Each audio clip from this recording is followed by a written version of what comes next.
أعوذ بالله من الشيطان الرجيم بسم الله الرحمن الرحيم قل أوحي إلي أنه استمع نفر من الجن فقالوا إنا سمعنا قرآنا عجبا يهدي إلى الرشد فآمنا به ولن نشرك بربنا أحدا وأنه تعالى جد ربنا ما اتخذ صاحبة ولا ولدا وأنه كان يقول سفيهنا على الله شططا صدق اللہ العظیم۔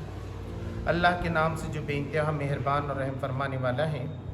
اے نبی کریم صلی اللہ علیہ وسلم، کہو میری طرف وحی بھیجی گئی ہے کہ جنوں کے ایک گروہ نے غور سے سنا، پھر جا کر اپنی قوم کے لوگوں سے کہا، ہم نے ایک بڑا ہی عجیب قرآن سنا ہے جو راہ راست کی طرف رہنمائی کرتا ہے، اس لیے ہم اس پر ایمان لے آئے ہیں، اور اب ہم ہرگز اپنے رب کے ساتھ کسی کو شریک نہیں کریں گے، اور یہ کہ ہمارے رب کی شان بہت اعلیٰ و عرفہ ہے، اس نے کسی کو بیوی یا بیٹا نہیں بنایا ہے، اور یہ کہ ہمارے نادان لوگ اللہ کے بارے میں بہت خلاف حق باتیں کہتے رہے ہیں، اور یہ کہ ہم نے سمجھا تھا کہ انسان اور جن کبھی خدا کے بارے میں جھوٹ نہیں بول سکتے، اور یہ کہ انسانوں میں سے کچھ لوگ جنوں میں سے کچھ لوگوں کی پناہ مانگا کرتے تھے، اس طرح انہوں نے جنوں کا غرور اور زیادہ بڑھا دیا، اور یہ کہ انسانوں نے بھی وہی گمان کیا جیسا تمہارا گمان تھا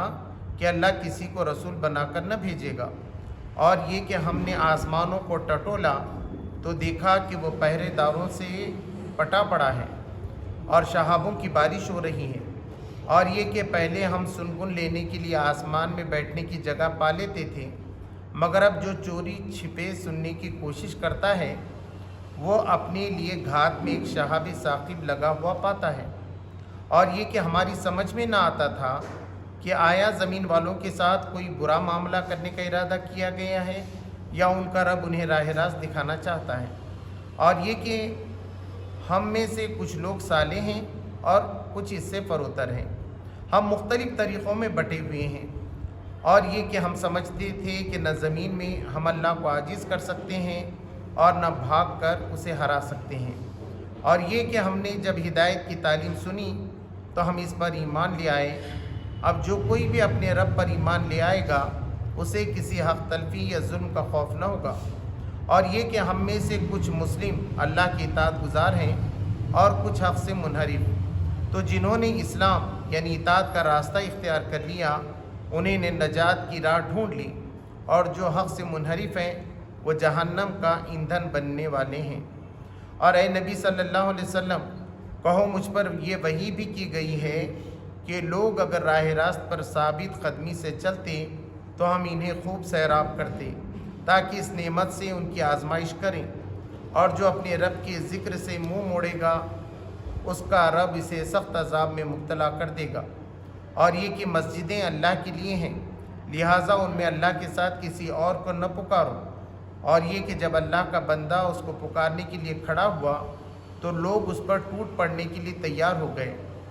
اے نبی صلی اللہ علیہ وسلم، کہو کہ میں تو اپنے رب کو پکارتا ہوں اور اس کے ساتھ کسی کو شریک نہیں کرتا، کہو میں تم لوگوں کے لیے نہ کسی نقصان کا اختیار رکھتا ہوں نہ کسی بھلائی کا، کہو مجھے اللہ کی گرفت سے کوئی بچا نہیں سکتا اور نہ میں اس کے دامن کے سوا کوئی جائے پناہ پا سکتا ہوں، میرا کام اس کے سوا کچھ نہیں ہے کہ اللہ کی بات اور اس کے پیغامات پہنچا دوں، اب جو بھی اللہ اور اس کے رسول کی بات نہ مانے گا اس کے لیے جہنم کی آگ ہے، اور ایسے لوگ اس میں ہمیشہ رہیں گے۔ یہ لوگ اپنی اس روش سے باز نہ آئیں گے یہاں تک کہ جب اس چیز کو دیکھ لیں گے جس کا ان سے وعدہ کیا جا رہا ہے تو انہیں معلوم ہو جائے گا کہ کس کے مددگار کمزور ہے اور کس کا جتھا تعداد میں کم ہے۔ کہو میں نہیں جانتا کہ جس چیز کا وعدہ تم سے کیا جا رہا ہے وہ قریب ہے یا میرا رب اس کے لیے کوئی لمبی مدت مقرر فرماتا ہے۔ وہ عالم الغیب ہے، اپنے غیب پر کسی کو مطلع نہیں کرتا سوائے اس رسول کے جسے اس نے غیب کا علم دینے کے لیے پسند کر لیا ہو، تو اس کے آگے اور پیچھے وہ محافظ لگا دیتا ہے کہ وہ جان لے کہ انہوں نے اپنے رب کے پیغامات پہنچا دیے اور وہ ان کے پورے ماحول کا احاطہ کیے ہوئے ہیں اور ایک ایک چیز کو اس نے گن رکھا ہے۔ محترم حضرات، یہ سورہ جن ہے جو میں نے آپ کے سامنے اس کی 4 آیتیں تلاوت کی ہیں اور پورے سورہ کی ترجمانی تفہیم القرآن سے آپ کے سامنے پیش کرتی ہے۔ یہ سورت یہ بتاتی ہے کہ جن کیا ہے، پہلے تو کہ اس میں یہ کہا گیا ہے کہ اے نبی صلی اللہ علیہ وسلم کہو میری طرف وہی بھیجی گئی ہے کہ جنوں کے ایک گروہ نے غور سے سنا۔ تو کب سنا؟ تو حضرت ابن عباس رضی اللہ تعالیٰ عنہ کا کہنا یہ ہے کہ ایک نخلا مقام پر ہے، وہاں پر نبی کریم صلی اللہ علیہ وسلم فجر کی نماز پڑھا رہے تھے، اس وقت جنوں نے یہ قرآن سنا، اور 2 وقت سنا ہے اس مقام پر۔ تو ایک وقت تو اس وقت ہے جبکہ نبی صلی اللہ علیہ وسلم طائف سے واپس آ رہے تھے اور حضرت زید بن حارثہ رضی اللہ تعالیٰ عنہ بھی ان کے ساتھ تھے، تو وہاں پر جو جنوں نے سنا تھا وہ اہل کتاب میں سے تھے، وہ موسیٰ علیہ السلام کے ماننے والوں میں سے تھے، تو اس کا احقاف، سورہ احقاف میں جو ہے اس کا ذکر آیا ہے۔ یہاں معلوم یہ ہوتا ہے کہ دوسری روایت کے مطابق ابن عباس رضی اللہ تعالیٰ عنہ کہ عکاظ کا جو میلہ لگتا تھا اس میں نبی صلی اللہ علیہ وسلم جو ہے دعوت پہنچانے کے لیے جا رہے تھے، اور جاتے ہوئے جب انہوں نے نماز پڑھی، کچھ صحابہ بھی ساتھ تھے، اس وقت کا یہ واقعہ ہے۔ اب یہ جنہوں نے سنا تو نبی صلی اللہ علیہ وسلم کو اس وقت نہیں معلوم تھا، بعد میں وحی کے ذریعے سے بتایا گیا۔ تو اس سے یہ بات معلوم ہوتی ہے کہ انسانوں کو جن نظر نہیں آتے لیکن جنوں کو انسان نظر آتے ہیں۔ پھر جن بھی ہماری ہی جیسی مخلوق ہیں، اس کو بہت اچھی طریقے سے اللہ تبارک و تعالیٰ نے قرآن میں کئی جگہ پیش کیا ہے۔ جیسے آدم علیہ السلام کا جو قصہ آتا ہے وہ 7 مرتبہ ہے قرآن مجید میں، وہاں بتایا گیا ہے کہ یہ ابلیس تھا اور ابلیس جو ہے وہ جنوں میں سے تھا، یہ بات بتائی گئی ہے۔ دوسری بات یہ بتائی گئی ہے کہ جنوں کو آگ سے پیدا کیا گیا ہے اور انسانوں کو مٹی سے پیدا کیا گیا ہے۔ جنوں کو انسانوں سے پہلے پیدا کیا گیا ہے اور ان کو بھی اختیار ہے بھلائی اور برائی کرنے کا، ان کے لیے بھی جہنم اور جنت دونوں ہیں۔ لیکن یہ بات بھی اس سے معلوم ہوتی ہے آگے چل کر کہ ان کے پاس کوئی نبی نہیں آتا ہے، ان کے پاس کوئی کتاب نہیں آتی ہے، یا تو وہ موسیٰ علیہ السلام کی کتاب پر ایمان رکھتے تھے، موسیٰ علیہ السلام پر ایمان رکھتے تھے، یا نبی صلی اللہ علیہ وسلم کو مانتے ہیں، قرآن مجید پر جو ایمان رکھتے ہیں۔ پھر یہ بات بھی اس سے یہ بات معلوم ہوتی ہے کہ وہ انسانوں کی زبان سمجھتے ہیں، اس لیے انہوں نے قرآن کی بات کو سمجھا ہے۔ تو یہاں پر یہ سورہ جن جو ہے شروع ہوتا ہے اور پورے اس میں جو ہے اس پہ زیادہ پہلے رکوع کے اندر اسی پہ زیادہ گفتگو کی گئی۔ اے نبی صلی اللہ علیہ وسلم کہو میری طرف وہی بھیجی گئی ہے کہ جنوں کے گروہ نے غور سے سنا، پھر جا کر اپنی قوم کے لوگوں سے کہا ہم نے ایک بڑا ہی عجیب قرآن سنا ہے جو راہ راست کی طرف رہنمائی کرتا ہے، اس لیے ہم اس پر ایمان لے آئے ہیں اور اب ہم ہرگز اپنے رب کے ساتھ کسی کو شریک نہیں کریں گے۔ وہ خود ایمان لائے اور انہوں نے کہا کہ ہم کو یہ قرآن کیسے معلوم ہو؟ قرآن کا مطلب ہے پڑھی جانے والی کتاب۔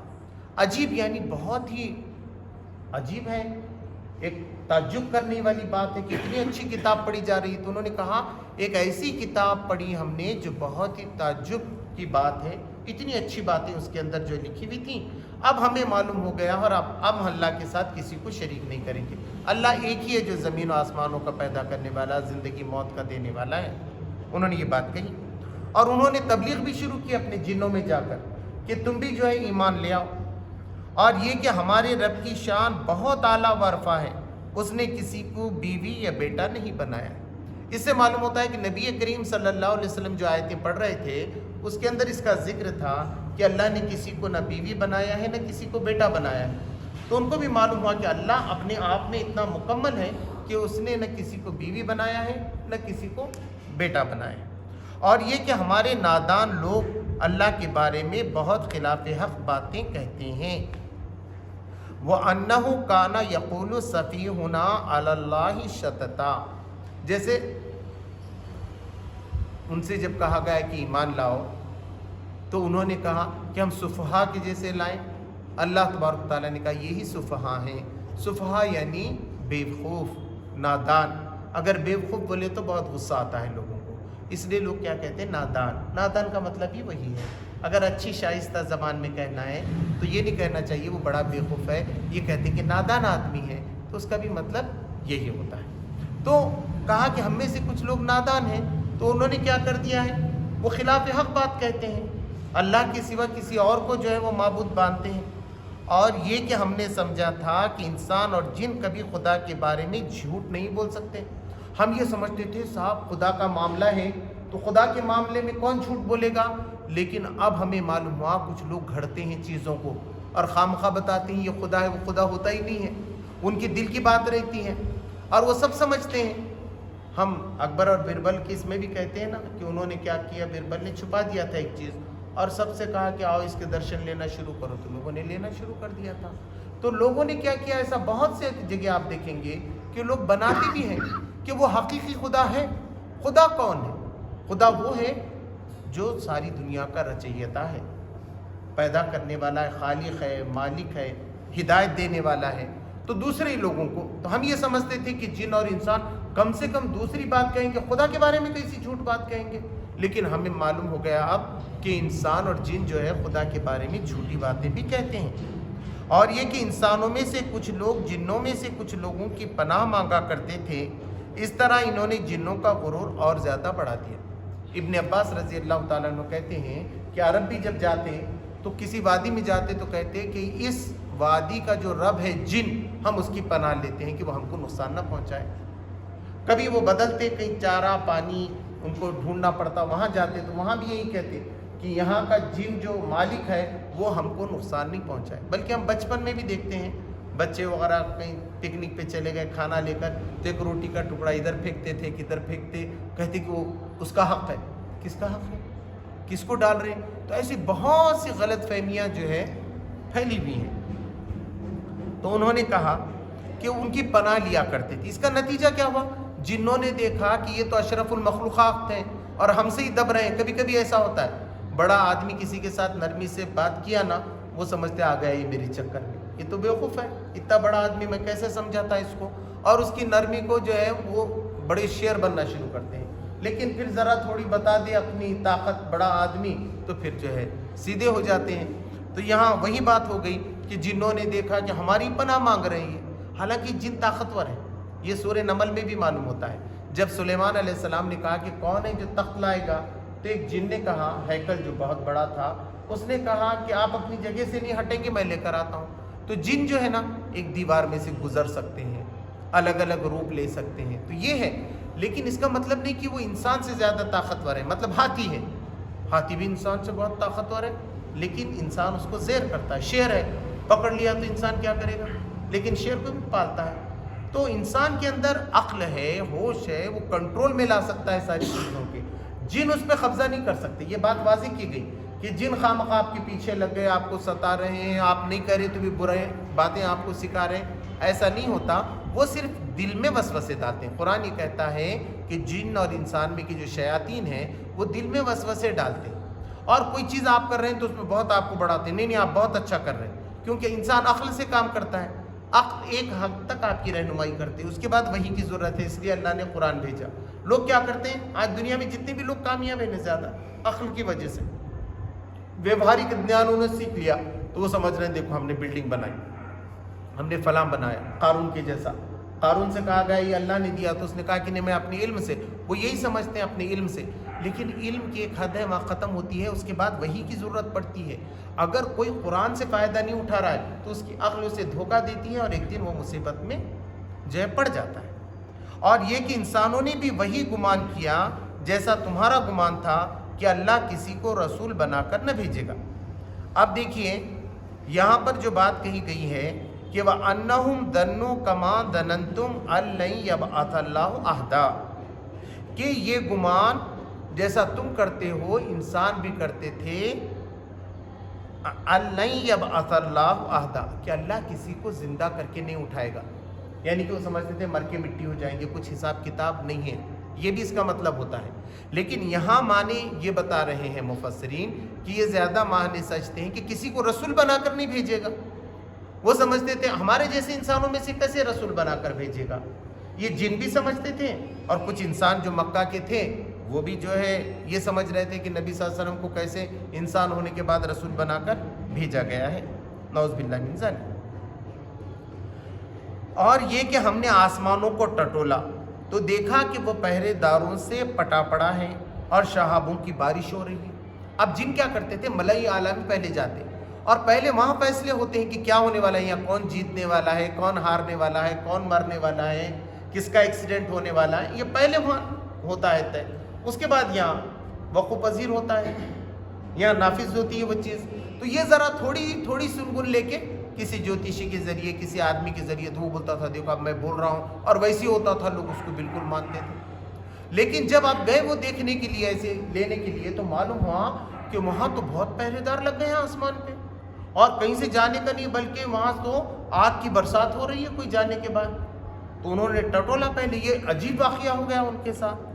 اور یہ کہ پہلے ہم سنگن لینے کے لیے آسمان میں بیٹھنے کی جگہ پا لیتے تھے، مگر اب جو چوری چھپے سننے کی کوشش کرتا ہے وہ اپنے لیے گھاٹ میں ایک شہاب ثاقب لگا ہوا پاتا ہے۔ پہلے تو ہم سن کر آتے تھے وہاں سے کچھ چیزیں، اور اب جب جا رہے ہیں ہم بیٹھنے کے لیے تو جگہ نہیں مل رہی، کوئی نہ کوئی ہمارے کو مارتا ہوا پیچھے لگ رہا ہے، آگ کا گولا آ رہا ہے، ہم کو واپس آ رہا نہیں، تو ہم پریشان ہیں کہ کیا ہوا ہے۔ اب آگے بتایا جا رہا ہے وہ، اور یہ کہ ہماری سمجھ میں نہ آتا تھا کہ آیا زمین والوں کے ساتھ کوئی برا معاملہ کرنے کا ارادہ کیا گیا ہے یا ان کا رب انہیں راہ راست دکھانا چاہتا ہے۔ دو چیزوں پہ ایسا ہوتا ہے، یا تو اللہ بہت بڑی رحمت بھیجنے والا ہے تاکہ اس کے اندر کوئی ملاوٹ نہ ہو، وہ سیدھی انسانوں تک ڈائریکٹ پہنچے، تو سارے رست کمیونیکیشن کے بند ہو جاتے ہیں، یا تو کوئی برا معاملہ کرنے کا رہتا ہے نا۔ جیسا کشمیر میں 370 ہٹانے کا تھا، ایک دم پورا اعلان ہو گیا کوئی جانا نہیں ہے، آنا نہیں ہے، ایئرپورٹ سب بند۔ اب معلوم کچھ نہ کچھ واقعہ ہونے والا ہے، اب جنگ ہونے والی ہے، کیا ہونے والا ہے، سب پریشان ہو گئے، کیا ہو گیا، واپس جانے ہی نہیں دے رہے۔ تو اللہ تبارک و تعالیٰ کے پاس اس سے بڑا انتظام ہے۔ تو وہاں یہ ہو گیا کہ سب پہرے داروں سے تھا، اب انہوں نے سمجھا کہ یہ پوری دنیا کے اندر کیا بڑا عذاب آنے والا ہے، کیا ان کو رحمت سے نوازا جانے والا ہے، اس لیے وہ پھر رہے تھے ڈھونڈتے ہوئے کہ کوئی چیز ملتی ہے کہ دنیا میں انسانوں کا کیا معاملہ چل رہا ہے، یہ اچھے عمل کر رہے ہیں کہ خراب عمل کر رہے ہیں، اسی تلاش میں وہ نکلے ہوئے تھے۔ اور یہ کہ ہم میں سے کچھ لوگ صالح ہیں اور کچھ اس سے فروتر ہیں، یعنی ہم میں بھی کچھ لوگ نیک ہیں اور کچھ بدکار ہیں، خراب ہیں، گھٹیا ہیں۔ ہم مختلف طریقوں میں بٹے ہوئے ہیں، ہمارا بھی کوئی ایک گروہ نہیں ہے، ایک جیسا نہیں ہے، جیسا انسان بٹے ہوئے ہیں، الگ الگ خیالات ہیں ہر انسان کے، ہر گروپ کے، ہر پارٹی کے، ہر جماعت کے، تو ہر ایک کے الگ الگ خیالات ہیں۔ تو ہمارے پاس بھی لوگ ایسے بٹے ہوئے ہیں جنوں میں، جیسا انسانوں میں بٹے ہوئے ہیں۔ اور یہ کہ ہم سمجھتے تھے کہ نہ زمین میں ہم اللہ کو عاجز کر سکتے ہیں اور نہ بھاگ کر اسے ہرا سکتے ہیں۔ دیکھو یہ بڑی بات ہے، وہ یہ سمجھتے تھے کہ صاحب ہدایت کب ملتی ہے، جب انسان ہدایت چاہتا ہے۔ اب انسان ایک بولے گا مجھے مدد کرو، ڈاکٹر کے پاس جائے گا میرا علاج کرو، تو ڈاکٹر علاج کرے گا۔ ایسا اللہ سے جب آدمی ہدایت مانگتا ہے تو اللہ ہدایت دیتا ہے، ایسی نہیں دیتا خامخواہ۔ تو یہ لوگ یہ سمجھتے تھے کہ ہم اللہ کو تو نہیں ہرا سکتے، اللہ کو تو ہم کو جواب دینا ہے۔ اور آج ہمارے برادران وطن میں بھی اکثر لوگ کہانیوں میں دیکھیے، ڈراموں میں دیکھیے، وہ کہتے ہیں تم یہاں تو نہیں، خدا کے پاس تو تم کو جواب دینا پڑے گا۔ ہر دھرم کا آدمی یہ کہتا ہے۔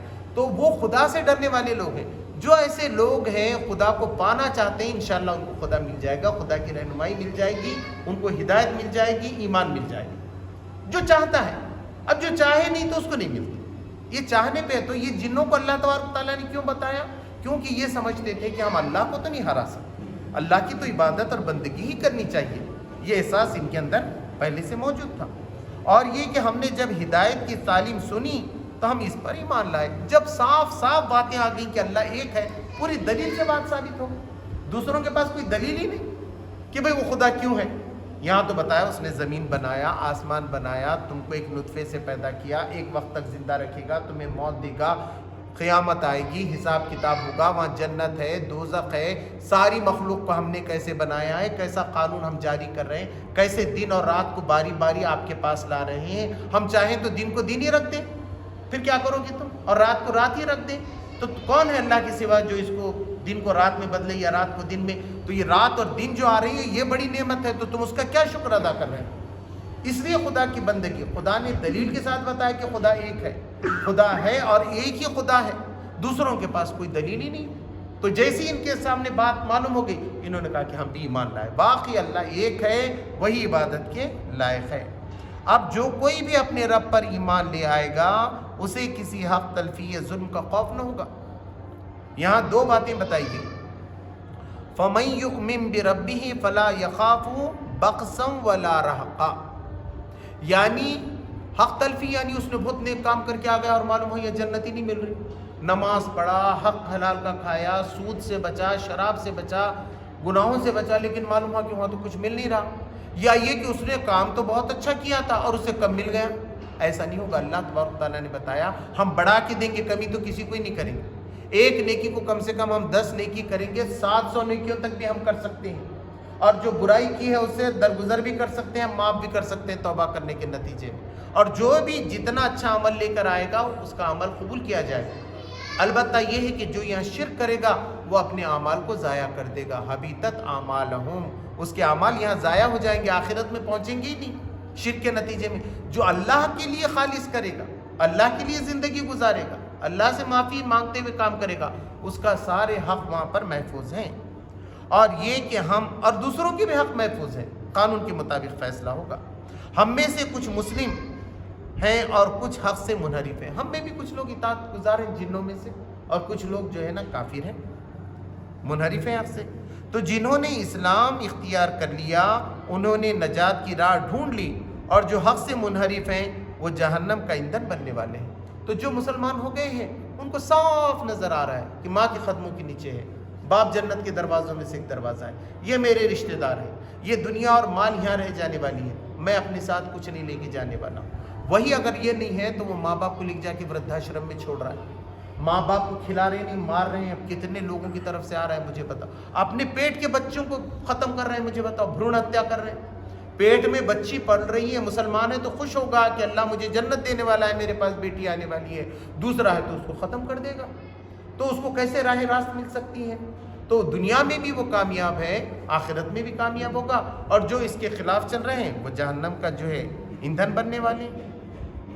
اے نبی صلی اللہ علیہ وسلم کہو مجھ پر یہ وحی بھی کی گئی ہے۔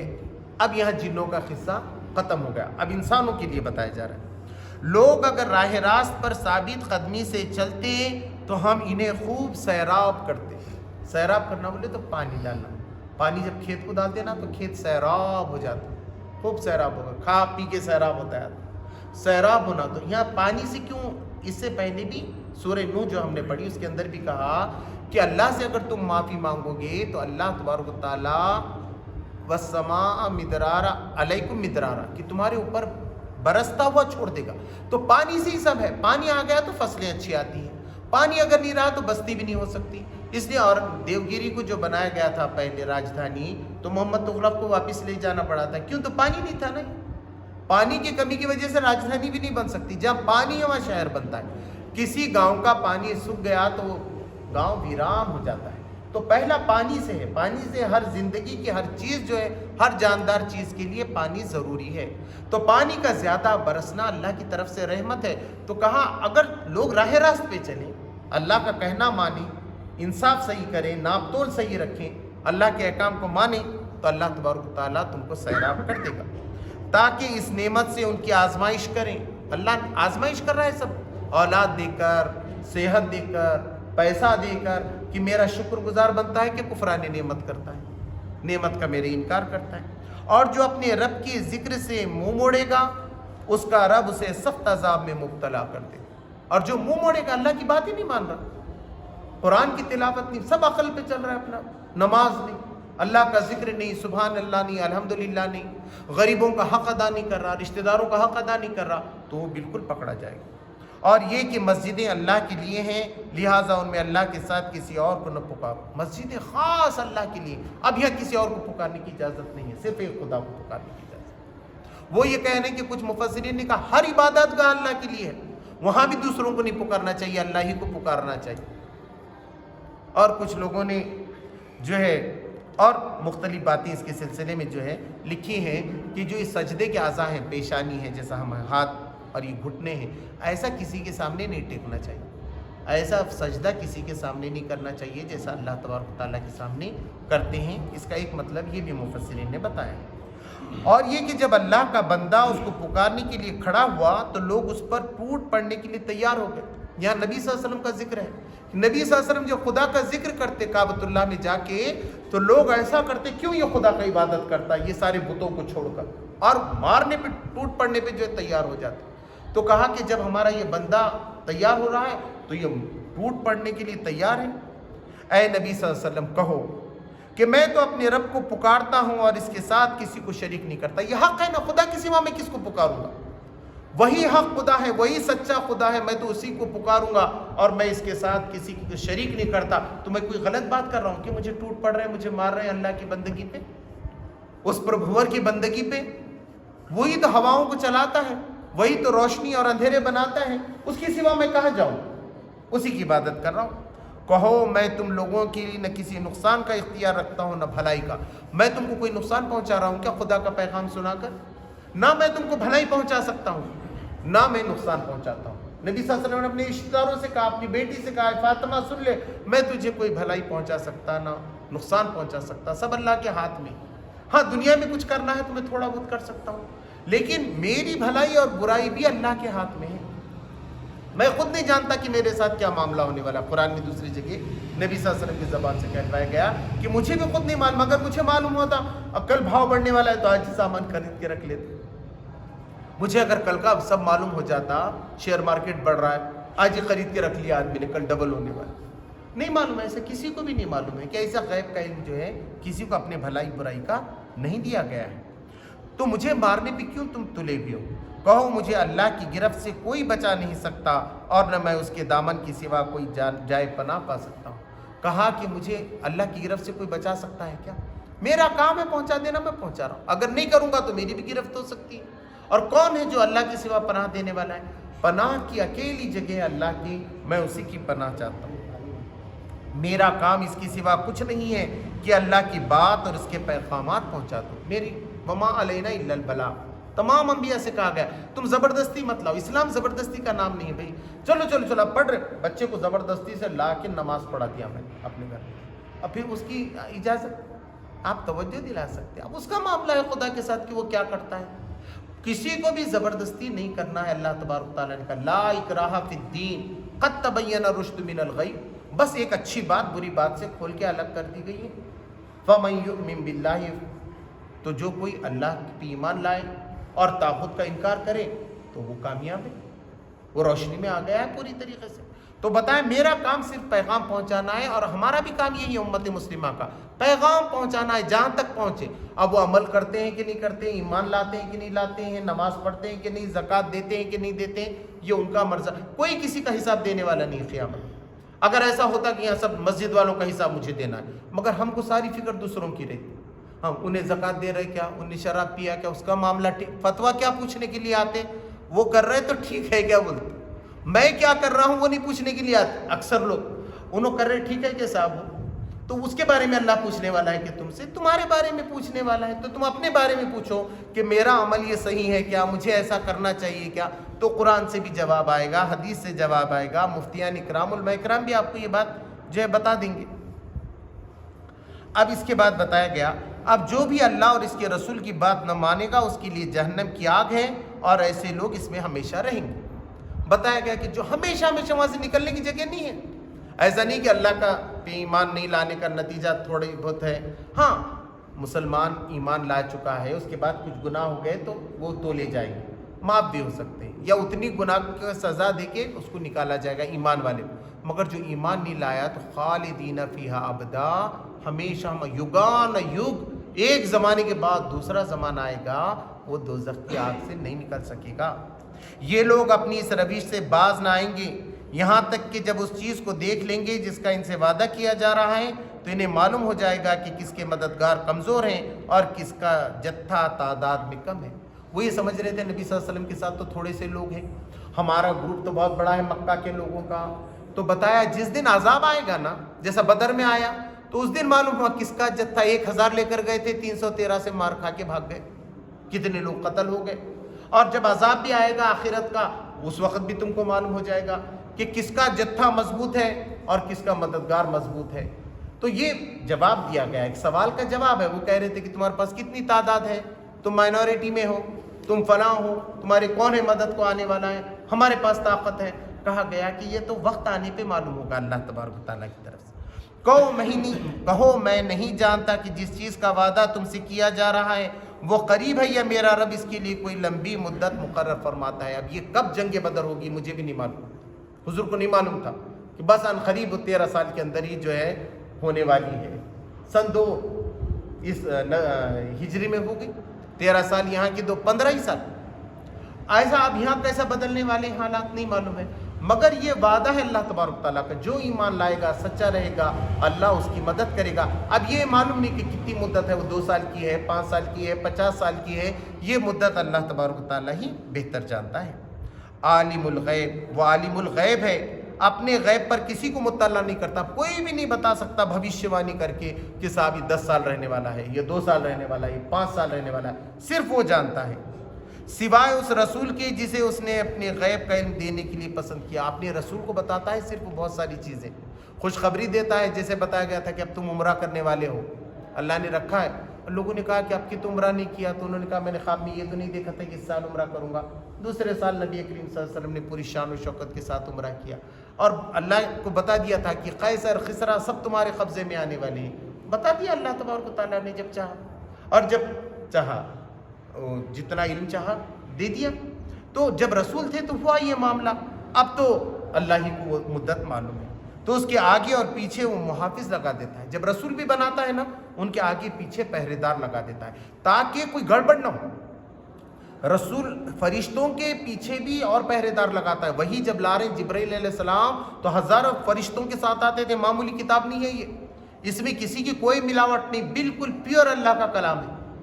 تو اتنے پورے آرڈر جب آتا ہے تو کیسا آرڈر آتا ہے؟ بالکل آرڈر لے کر آ رہے، پوری فوج پارٹ پورے سلوٹ کے ساتھ، پھر آ کے پھر وہ پیغام پڑھا جاتا ہے۔ تو دنیا میں اتنا ہوتا ہے، تو خدا کا پیغام آ رہا، آخری پیغام، ساری انسانیت کے فلاح کا پیغام، تو کتنی زبردست انتظامات کے ساتھ آیا ہے، اللہ تبارک تعالیٰ بتا رہا ہے، تاکہ وہ جان لیں کہ انہوں نے اپنے رب کے پیغامات پہنچا دیے۔ اب اس میں 3 ہے، تاکہ رسول یہ سمجھ لے پہلے کہ فرشتوں نے آ کے پوری بات مجھے پہنچا دی۔ دوسری بات یہ ہے کہ اللہ جو ہے نا وہ دیکھ لے کہ پوری کی پوری بات جو ہے نا پہنچائی کہ نہیں، نبیوں نے ان کے پاس ہے، اور اللہ بھی یہ دیکھ لے کہ فرشتوں نے بھی نبی صلی اللہ علیہ وسلم کو پورا پہنچایا ہے کہ نہیں پہنچایا۔ یہ تینوں معنی اس کے اندر نکل سکتے ہیں، مفسرین بتا رہے ہیں، اور ان کے پورے ماحول کا احاطہ کیے ہوئے ہیں، اور ایک ایک چیز کو اس نے گن رکھا ہے، احاطہ کیا ہے، پورا کنٹرول میں اللہ تبارک تعالیٰ کی، اور ایک ایک چیز گن کر رکھا ہے بدلہ دینے کے لیے، چاہے وہ کفر کی ہو ایمان کی، ہر انسان کی ایک ایک چیز کو اللہ تبارک تعالیٰ نے گن رکھا ہے۔ تو یہ سورہ جن کی جو ہم نے مطالعہ کیا ہے، اللہ تبارک تعالیٰ سے دعا ہے کہ ہم اس کی فرما برداری کریں اور اس کی نافرمانی سے بچیں۔ ربنا آتنا فی الدنیا حسنۃ وفی الآخرۃ حسنۃ وقنا عذاب النار۔ سبحان ربک رب العزۃ عما یصفون، والسلام علی المرسلین والحمد للہ۔